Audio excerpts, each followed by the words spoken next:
Chapter 359.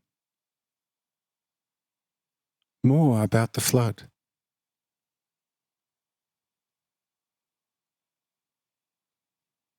Already the word flood implies a flow of water over the earth, from Hanoch, and by no means a general stationary water level all over the earth. Hanoch itself covered with its far-reaching surroundings a densely populated surface area of nearly 8,000 square miles, thus a country in itself, that would have been quite suitable and large enough to be a major kingdom at the present time. In addition to this, it reigned over the whole of Asia, with minor exceptions, carrying on with its mischief.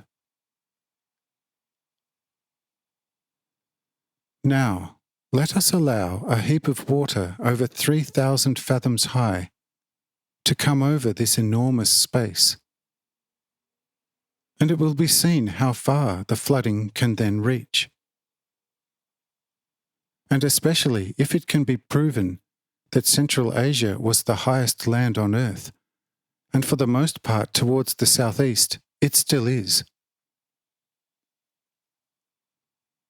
One could of course argue here and say, well, if Noah's flood was only a large local high water event, how could it then reach such a horrible height, without first running off to all sides in 100-mile wide streams?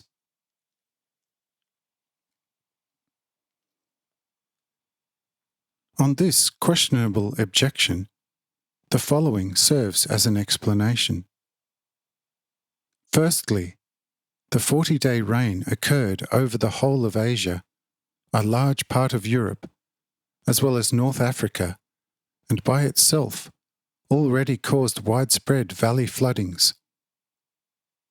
But since in these foreign lands no underground water eruptions occurred, the flood could not reach such a level as in Asia, where the eruption of the underground water was the main contributor.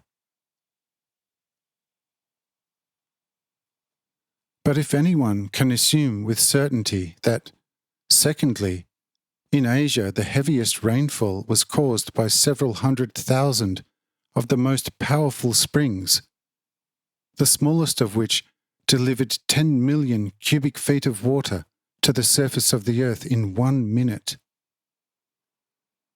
then it will be understandable how Noah's flood over Asia could have reached such a height in spite of the most powerful outflow from all directions and at the same time. From there, it could then pour out into all parts of the world with the most terrible force and bring about those diluvian formations which are still abundantly found everywhere today, but which are not to be confused with those which arise from the periodic changes in the sea.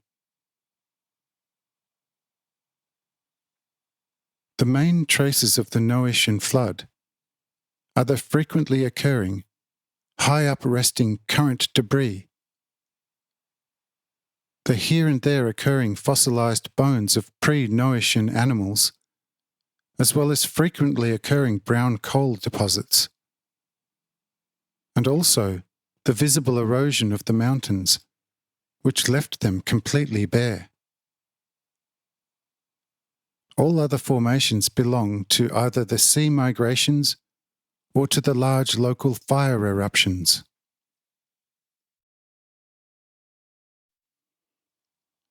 Thus, the essence of the Noachian flood has now been also physically established, and thus we now want to touch on the duration and the end of the flood.